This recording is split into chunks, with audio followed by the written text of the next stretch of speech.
বিশ্বনবী ডেকে বললেন, ফাতেমা তুমি বিশ্বনবীর মেয়ে হতে পারো, কিন্তু আলী তোমার স্বামী। আলী যদি তোমার উপর নাখোশ থাকে, জান্নাতের দরজা তোমার জন্য খুলবে না। বিশ্বনবী কারো হাত ধরে টান দিলে ওই লোক বসে থাকতে পারে? উঠে গেলেন, ঘরে নিয়ে আসলেন। নিয়ে এসে বিশ্বনবী খাটের মাঝখানে শুইলেন। ডান দিকে শোয়ালেন আলীকে, বাম দিকে শোয়ালেন ফাতেমাকে। এবার মেয়ের জামাইকে আর মেয়েকে বুঝাতে লাগলেন, নসিহত করতে লাগলেন, গল্প শোনাতে লাগলেন।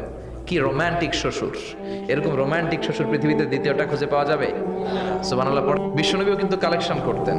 বিশ্বনবী ঈদের নামাজের পরে মহিলাদেরকে বললেন, তাসাদ্দাকনা, মদিনার মহিলারা তোমরা বেশি বেশি দান খরচ করো, কারণ মেরাজের রাতে আমি দেখেছি পুরুষদের চেয়ে তোমরা নারীরা বেশি জাহান্নামী। নারীরা বলল, কেন রাসূল, আমরা জাহান্নামী কেন, আমগো দোষ কি?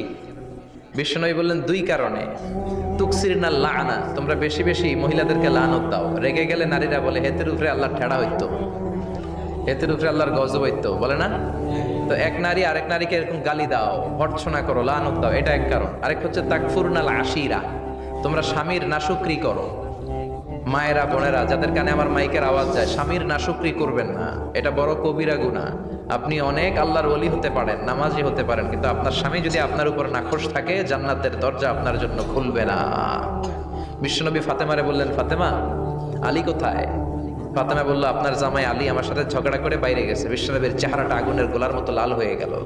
বিশ্বনবী ডেকে বললেন, ফাতেমা তুমি বিশ্বনবীর মেয়ে হতে পারো, কিন্তু আলী তোমার স্বামী। আলী যদি তোমার উপর নাখোশ থাকে, জান্নাতের দরজা তোমার জন্য খুলবে না।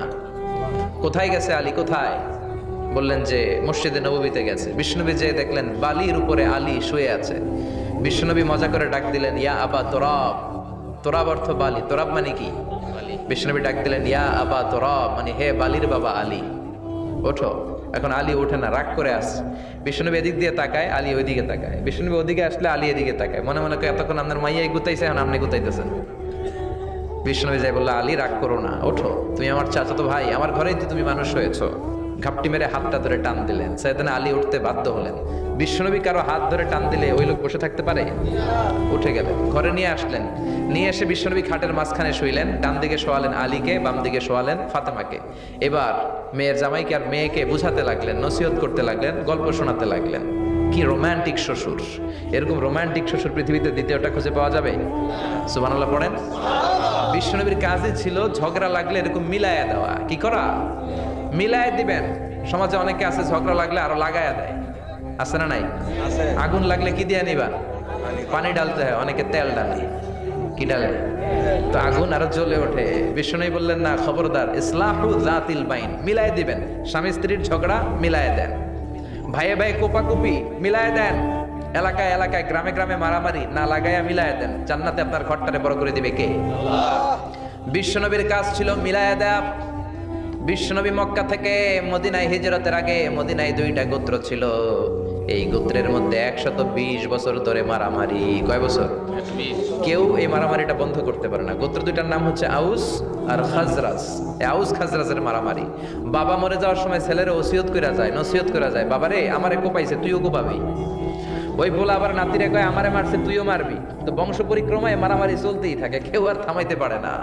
বিশ্বনবী মক্কা থেকে মদিনায় হিজরত করতে এসে মদিনায় বাসাবাড়ি করে 7 দিনের মাথায় 120 বছরের মারামারি থামায় দিলেন। কি নবী ছিল! মিলায় দিতেন।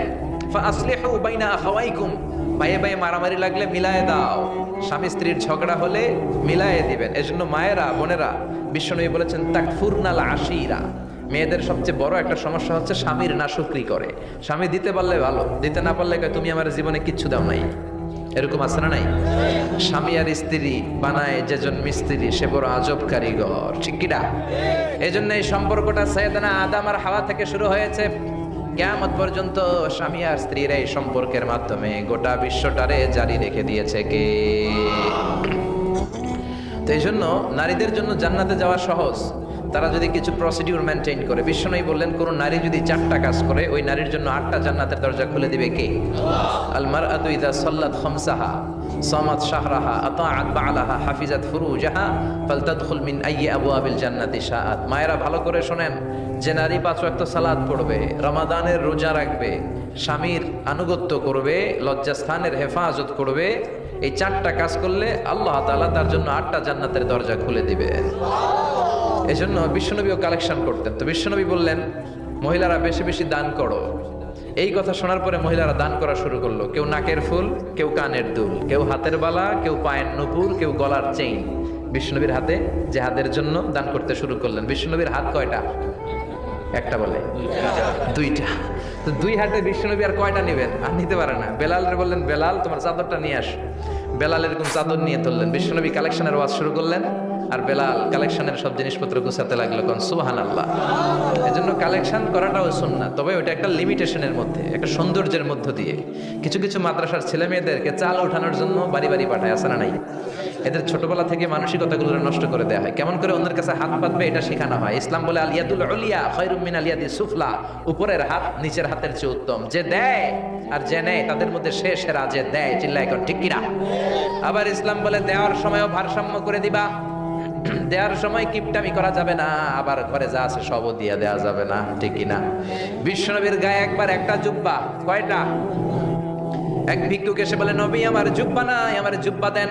দয়ার নবী, মায়ের নবী নিজের জুব্বাটা খুলে দিয়ে ওই ভিক্ষুকের হাতে তুলে দিলেন। এখন নবীর গায়ে কোনো জুব্বা নাই। বিশ্বনবী এখন ঘর থেকে বেরোতে পারে না। সাহাবারা এসে ঘরে নক করে, বিশ্বনবী বেরোতে পারে না। আল্লাহ আয়াত নাযিল করলেন, ওয়াল্লাযীনা ইযা আনফাকু লাম ইউসরিফু ওয়া লাম ইয়াকতুরু ওয়া কানা বাইনা যালিকা কওয়ামা। মুমিন বান্দাদের গুণাবলী, যখন দান করে কিপটামি করবে না, আবার অপচয়ও করবে না। এই আয়াত দিয়ে আল্লাহ বুঝাতে চাইলেন, নবীরে ধমক দিলেন, ও নবী, দুইটা জামা থাকলে একটা দিতেন, তিনটা থাকলে একটা দিতেন, একটা যখন ছিল এইটা দিলেন কেন? এখন নিজে পড়বেন কি? সুবহানাল্লাহ কইবেন না? ইসলাম তো ব্যালেন্সড রে ভাই, ইসলাম ভারসাম্যপূর্ণ। ইসলামের সব বিধানগুলো আপনার সাথে স্যুট করবে, ম্যাচ করবে। এটা জীবন ঘনিষ্ঠ। ইসলামে এমন কোনো বিধান দেয়া হয় নাই যেটা আপনার খারাপ লাগবে। অন্যান্য সব ধর্মের প্রতি শ্রদ্ধা রেখেই বলি, আমার ইসলাম যে আহকাম আমাদেরকে দিয়েছে এরকম বিধান কোনো ধর্মের ভেতরে নাই। চিল্লা এখন ঠিক কিনা? হিন্দু ভাইদের প্রতি আমি শ্রদ্ধা রাখি, কারণ অনেক হিন্দু আমার মাহফিলে এসে কথা শুনে। হিন্দু ধর্মের একটা নিয়ম ছিল সতীদাহ প্রথা।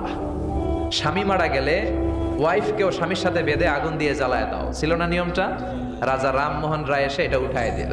হিন্দু ধর্মের একটা নিয়ম আছে, গরুর পেশাব খাওয়া লাগে, গরুর পেশাব খেতে হয়। আমরা কি পেশাব খামো গরুর? 1 কোটি টাকা দিলে? 2 কোটি? 5 কোটি? না, এটা আমাদের রুচিতে হবে না। কি সুন্দর, আমাদের রুচিতে বাদে এমন কোন নিয়ম আল্লাহ দেয় নাই। সুবহানাল্লাহ। আবার আমাদের সেলফ ডিমান্ড, আমাদের ডিজায়ার, আমাদের চাহিদা, আমাদের মননশীলতাকেও ইসলাম গুরুত্ব দিয়েছে। বিশ্বনবী বললেন, ইদা জা আল ইশা ওয়াল আশা মান ফাকদ্দিমুল আশা ক্বাবলা আল ইশা। ইসলামে রাতের নামাজকে বলে এশা, রাতের নামাজকে কি বলে? আর রাতের খাবারকে বলে আশা, কি বলে? ইসলাম বলে এশা আর আশা দুইটা যদি একসাথে আসে, এশার নামাজ রাখো, আগে আশা খাইয়ালো। সুবহানাল্লাহ। এশারও আজান হচ্ছে, গরম গরম বিরিয়ানি চলে আসছে, কি করবেন? আগে বিরিয়ানি খেয়ে নেবেন, আগে পেটটারে ঠান্ডা করবেন। তা না হলে বিরিয়ানির প্যাকেট রেখে দিয়ে যদি নামাজ পড়েন, নামাজের মধ্যে বিরিয়ানির চিন্তা আসে না নাই? সুবহানাল্লাহ কইবেন না? কি সুন্দর ইসলাম। ইদা জা আল আশা ওয়াল ইশা ফাকদ্দিমুল আশা ক্বাবলা আল ইশা। চিল্লায়ে পড়েন সুবহানাল্লাহ। এজন্য ইসলাম আছে যেখানে আমরা আছি, কোরআন আছে যেখানে আমরা আছি।